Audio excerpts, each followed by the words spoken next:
I cannot get over how Houston lost that game. I woke up this morning sick for the Houston Cougars. I think that was one of the worst final possessions that I've ever seen in a basketball game. And the fact that Houston turned it over on their 4 final possessions last night against Florida was brutal enough. But the way that that ended, and again, we cannot show it because we can't show highlights from March Madness ever. But just envision absolute dumbness. Like, there's no better word for it. I don't understand the lack of urgency, the not making sure that the ball was back in your best player's hands, and Cryer going with Sharp, and Sharp catching that ball. Immediate instinct was to shoot it instead of pump fake and drive to the basket, which Kelvin Sampson did say after the game should have been the plan in that situation. But then he gets caught and the ball hits the ground. He can't touch it again because it's going to be a travel, and it's just bouncing in no man's land. And I can only imagine for Houston fans and for the Houston team and for Kelvin Sampson, who, if you look at him on the sidelines in that moment, stoic, absolutely stoic, watching the dream drift away so fleetingly. And instead, Florida gets the ball and Florida wins. And congratulations to Florida for coming back down 12. But my primary focus last night was, oh, poor Houston. As someone who didn't have a dog in the fight, I watched that game thinking, I cannot imagine much more painful ways to lose if you were Houston. I went to sleep because I believe in sleep, and then woke up and was like, okay, let's watch this game. And in watching the game, was like, oh my gosh, Houston is doing whatever they want defensively. Like, this is really high-level defense.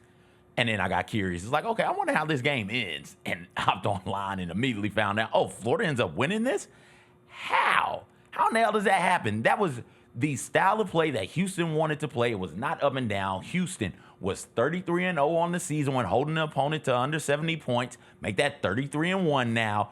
From tip to tail, it felt to me like Houston was the better team entirely, and Florida just found a way to hang around and stick around. Another one of those large comebacks for the Florida Gators in this tournament.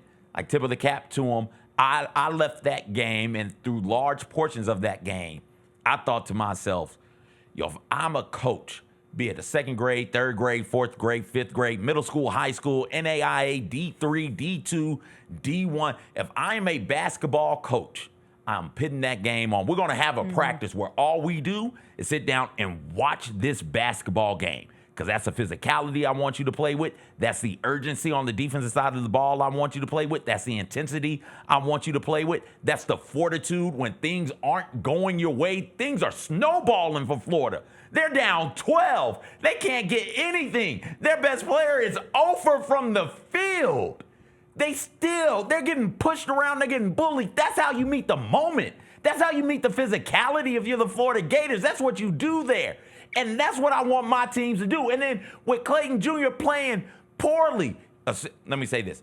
He was getting assists, right? He was making the right decisions with the basketball, but that defense clearly was bothering him. Houston said, hey, if you're going to beat us driving the ball. And Clayton Jr. just could not do that. But when it mattered, 3 minutes left in the game, he rises up for his first, and I think only made 3. I think my man was like 1 for 7, 1 for 8 from the field, and he made the 3. Like, that's the type of stuff. You don't have to be perfect to win championships. What you have to be, though, is a competitor, is a fighter, is somebody who's not going to shrink in the moment. And the Florida Gators did all of those things. And Walter Clayton ends up being your most outstanding player of the Final Four. And he makes the defensive play at the end. He actually made the last 2 defensive plays. He started with the one where the Houston player gets it to bounce off his leg, and then ultimately that was Sharp again. Sharp with the 2 that plays was Sharp there. Again. But I agree. That 3 from Walter Clayton, and we talked about it yesterday, in that moment is why there was no player in this tournament that I wanted with the ball in his hands more than Walter Clayton, because despite not being able to do nearly anything, 0 points at halftime, he ends with 11 points at the game. He had 8 before he hit that giant 3.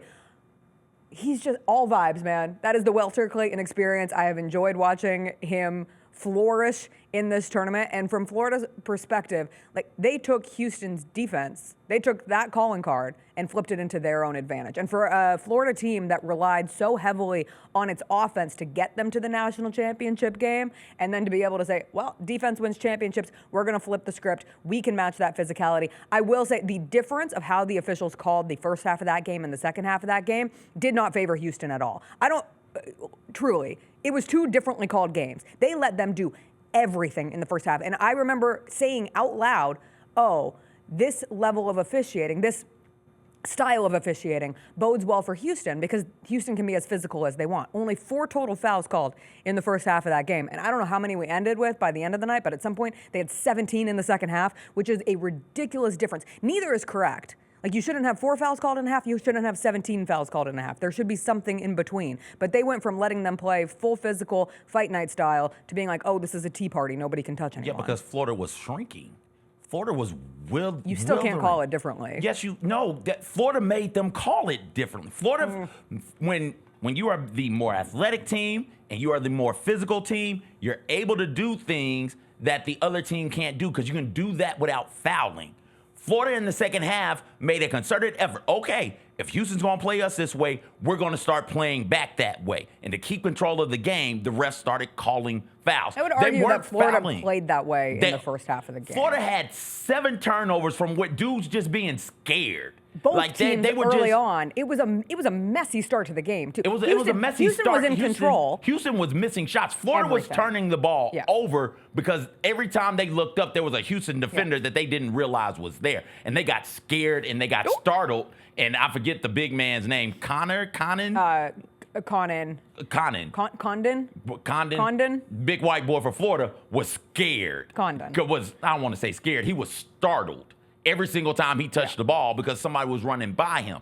I don't think Houston fouled in the first half or fouled at a different level in the first half than they did in the second half. What happened was Florida decided, okay, if we can play physical, we're going to play physical, and that forced the refs to make calls. But I would argue that they were calling way more fouls on Houston early than Florida early in that second half.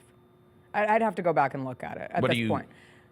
Like, it felt as if they were trying to change the tone set with Houston. Like, hey, we let you play too physical. Florida changed the tone. Sure. The refs did call fouls on Florida more so we're talking second half now. Yes. In the second half to start, because Florida was like, F it. We're just going to throw dudes. We're going to hit dudes in the neck. That's what we're going to have to do out here to try and win. Otherwise, we're just going to be overwhelmed by the physicality. The refs started calling those fouls. And then Houston, instead of continuing to play the way that they played in the first half, then they tried to match Florida's over-physicality with over-physicality of their own. And that's when the fouls started getting called. Florida got into Houston's head in a way from a physical sense that not very many teams have been able to do all season long. Houston was like, give me your ball. And Florida's like, okay, you can have it. Oh my gosh, where did you come from? Then in the second half, Houston was like, Florida, give me your ball. And Florida's like, no, it's mine. You can't have it. Really you can't have it. No. And that's what leads to the fouls being called. In one half, Houston said, give me that. Florida gave it to him. The second half, Houston said, give me that. Florida said, no.